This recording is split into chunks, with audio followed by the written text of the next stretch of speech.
Dans cette partie, et c'est la dernière partie, on va étudier le taux de transfert de l'énergie par une onde sinusoïdale dans une corde. Et quand on parle taux, ça veut dire par unité de temps, donc on a l'énergie par unité de temps, donc c'est la puissance.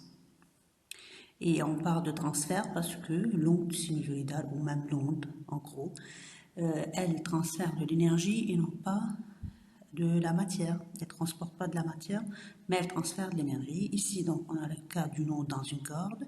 Donc, on a la corde, une très longue corde. Il y a ici donc l'oscillateur. Donc, cet oscillateur va osciller ce bout de la corde.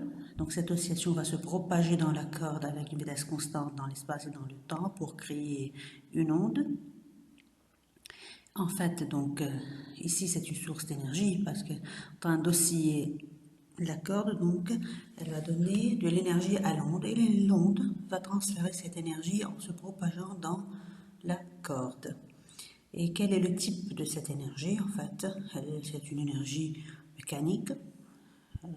Donc, il y aura deux parties dedans, l'énergie cinétique. Donc c'est chaque élément, je prends chaque élément delta M de cette corde, donc elle va osciller, comme on a vu suivant Y, donc il y aura donc une partie énergétique, une partie cinétique je veux dire pour cette énergie, mais aussi comme la corde elle est élastique, donc il y a aussi l'énergie potentielle élastique, parce que ce n'est pas la même qu'on connaît pour le ressort. On ne va pas l'étudier en détail bien sûr, tout ce qu'on va faire, tout ce qu'on va dire ici, qu'en moyenne, l'énergie cinétique pour delta M égale à l'énergie élastique de delta M. Delta M, on suppose, donc c'est un élément de la corde, comme si c'était la masse ressort qu'on connaissait avant, qu'on étudiait avant avec l'oscillateur harmonique. Donc, on a la masse, où il a une énergie cinétique, ou le ressort où il a de l'énergie élastique, potentiel élastique acquis. Donc, avant, c'était 1 demi 1V2 pour l'énergie cinétique pour la M et 1 demi KX2 pour le ressort. Donc ici, delta M, on a de l'énergie cinétique, bien sûr, mais comme la corde dans cette delta M est élastique, donc on a une énergie potentielle. Et on dit qu'en valeur moyenne, l'énergie cinétique égale à l'énergie potentielle, car on l'avait déjà, l'oscillateur harmonique, et ça peut être l'énergie cinétique U, K, et l'énergie potentielle U en fonction du temps. Et on voyait qu'elle oscillait toutes les deux suivant une suivant sinus carré ou l'autre cosinus carré. Ils avaient une valeur moyenne, le 1 quart de K à 2. D'accord? Ça faut revenir aux équations et aussi au graphe.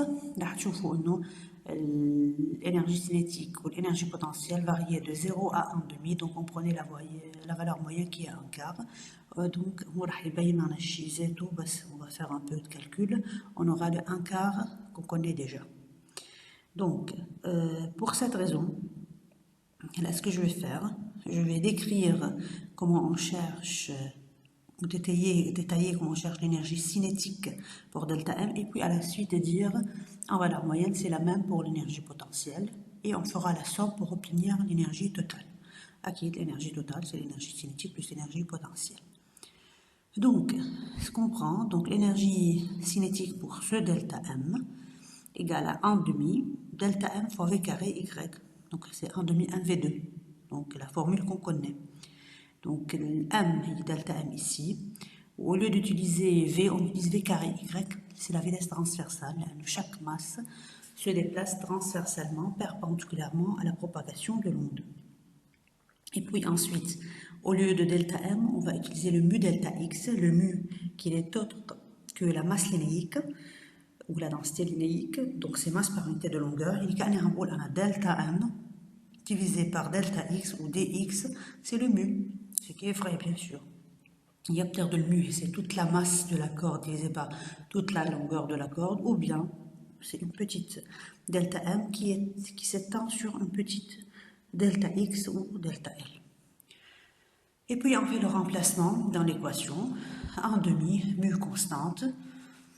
Et le VY, on la connaît, il faut la mettre au carré, donc on a le Y à sinus kx moins oméga t plus phi, donc ça sera moins oméga à cosinus kx moins oméga t plus phi, la dérivée par rapport au temps, et le dx, on l'a. Donc on rechange un peu la forme de cette formule, ça devient 1 demi mu oméga 2 A2, donc on les met devant, au carré, cosinus carré de kx moins oméga t plus phi dx. D'accord? Alors, en plus, pour faciliter le travail, on suppose qu'on travaille pour t égale 0, donc je peux omettre, enlever le oméga t, et on fait l'intégrale de cette expression pour des éléments de la corde qui vont de 0 à lambda. Une onde donc c'est l'énergie cinétique contenue ou l'énergie cinétique totale pour une seule longueur d'onde. Donc je fais l'intégrale de 0 à lambda de cette formule, ce qui reste 1 demi mu oméga 2 A2 cosinus carré kx plus phi dx. Donc أكيد نكمل نشتغلوا شوي بالمات بالانتجرال للكوسينوس carré. Donc dans ce cas, l'intégrale de 0 à lambda du cosinus carré kx plus phi, c'est 1 quart lambda. Donc, pardon, 1 demi lambda. 1 demi et 1 demi, ça va faire 1 quart. Donc c'est 1 quart mu oméga 2 à carré lambda. Donc ce qu'il faut retenir, c'est cette partie. C'est l'énergie cinétique totale contenue dans une longueur d'onde k lambda égale 1 quart mu oméga 2 à 2 lambda. Donc, comme j'ai déjà dit, l'énergie potentielle en moyenne est égale à l'énergie cinétique en moyenne.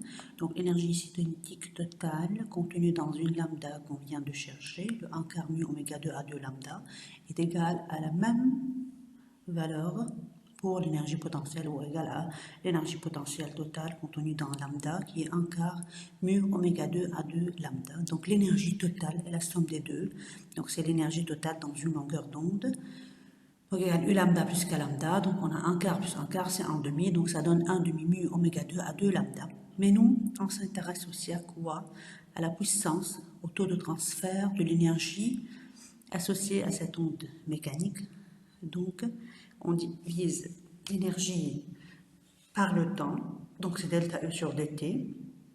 Donc l'énergie contenue dans une lambda, on la divise par la période. Là, on sait bien que l'onde se déplace d'une distance lambda en une période t. Donc on divise le 1 demi mu oméga 2 à 2 lambda par t.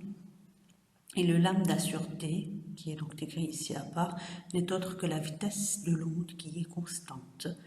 À faire attention, c'est la vitesse de l'onde, n'est pas la vitesse transversale d'un point de la corde. Donc la puissance ou le taux de transfert de l'énergie égale 1 demi mu oméga 2 A2 V. Mu, c'est la densité lumique en kg par mètre. Oméga, c'est la fréquence angulaire ou pulsation en radians par seconde. A, c'est l'amplitude. Et V, c'est la vitesse de l'onde en mètres par seconde. Et bien sûr, V, si on veut la chercher, est radical de t sur mu, c'est pour la corde, c'est pour une onde dans une corde, ou bien si on a lambda ft, on peut la chercher en utilisant lambda f, lambda sur t, ou même oméga sur k. Et de cette façon, on aurait terminé ce chapitre. Et comme vous avez pu voir, donc c'est plutôt conceptuel ce chapitre, il n'y aura pas beaucoup d'équations comme le chapitre 1, il n'y en a pas. Il n'y a pas beaucoup d'équations, comme le chapitre 1, il y a quelques-uns à bien comprendre, à bien retenir pour les bien appliquer.